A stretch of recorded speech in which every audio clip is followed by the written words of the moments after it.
a vu, dans la vidéo précédente, que le principe de moindre action donne en psychologie le principe de moindre effort. Qui dit ceci, on tend à chercher la plus grande satisfaction pour le moindre effort. C'est sur cette base raisonnable qu'évoluent les vivants et que se développe aussi l'économie. Maximiser les gains, minimiser les coûts, même s'il y a toujours un aspect relatif et contextuel, laborieux aussi, et des effets d'inertie, c'est une tendance lourde indéniable, qui se dégage de la logique économique comme de l'histoire.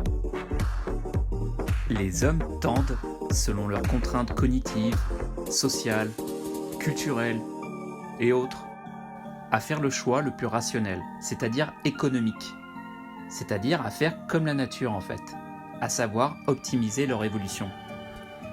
Le principe de moindre action généralisé à l'économie dit que l'action est une fonction des coûts d'investissement en énergie et en temps qui tend à être minimisé.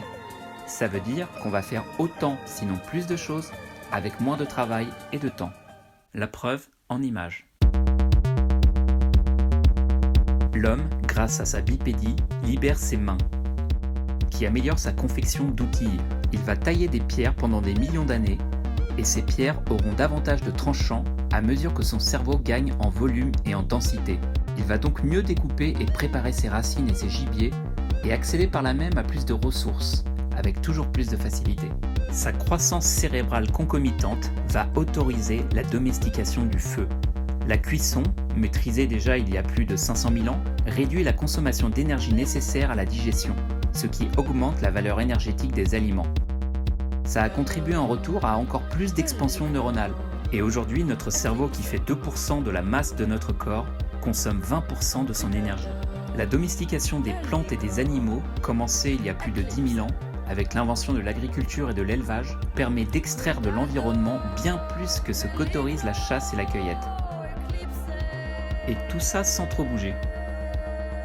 Ça va permettre aussi l'augmentation du rythme des naissances, de 4 ans à 2 ans en moyenne, et à la population d'essaimer à la surface de la Terre, avec ce stock de calories qui croît à domicile. Ensuite, la domestication du vent et de l'eau, qui favorise déjà la navigation sur ces côtes nombreuses, va permettre à l'Europe au XIIe siècle, qui systématise les moulins à eau et les moulins à vent, de déployer une civilisation de la machine plus efficace dans la production des farines, des huiles, du fer et j'en passe. C'est le temps où l'Occident plus prospère se couvre de cathédrales.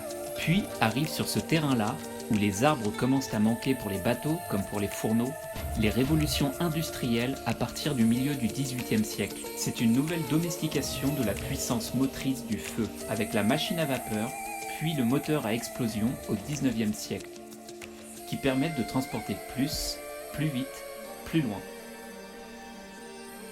Ça favorise la mondialisation avec les trains, les bateaux, les voitures, les avions. Et puis, à partir des énergies thermiques, hydriques et nucléaires, l'électricité fuse tous azimuts. C'est le télégraphe, le téléphone, la radio, la télévision, l'ordinateur. Les distances géographiques se réduisent, les perspectives planétaires s'élargissent. Il devient progressivement plus facile de se nourrir, vêtir, déplacer, travailler, communiquer, échanger. Tous ces caps historiques majeurs génèrent des métiers nouveaux, l'agriculteur, le meunier, l'ouvrier, l'ingénieur. Si la prospérité économique d'un pays dépend à ce point de son aptitude à utiliser de l'énergie, alors il devient crucial pour nos sociétés d'engager une transition énergétique radicale quand les sources fossiles se tarissent et l'atmosphère se flétrit et devient sur nos têtes une chape de plomb, pas seulement climatique, mais politique, comme on le sait maintenant. En filigrane de cette conquête énergétique, il y a aussi la domestication de l'intelligence via l'écriture, qui permet d'abord de faciliter la gestion des stocks et les échanges de biens, puis la conservation et la circulation des idées dans l'espace et le temps.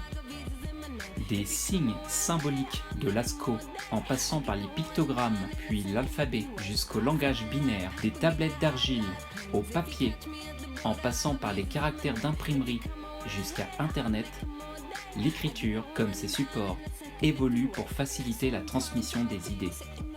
Des 50 000 idéogrammes chinois, et même plus, au couple hyper fécond de 0 et de 1 qui constitue la syntaxe de notre monde numérique ultra fluide, où tous les savoirs du monde, dans toutes les langues, sont accessibles en quelques clics, de presque partout, avec son smartphone dans la main.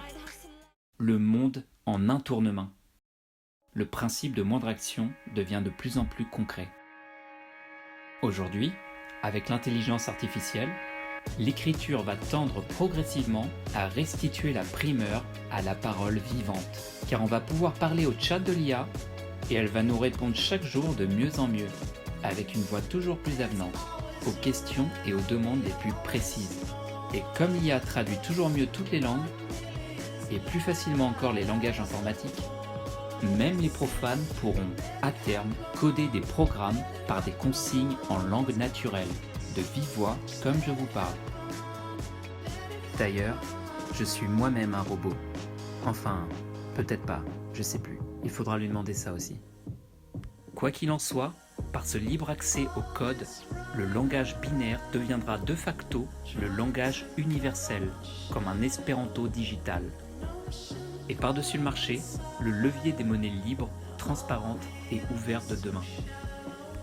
Alors, l'humanité pourra entrer de plein pied dans la folle farandole des 0 et des 1, dans une créativité démocratique sans précédent. Tout ça, bien sûr, c'est si l'humanité se démocratise enfin dans la réalité, y compris dans l'économie, où règne encore la féodalité et l'oligarchie, et si elle transforme l'univers numérique, par-delà tous les accaparements privés et publics, en ce qu'il est par nature, un bien commun. It's gonna carry off all that isn't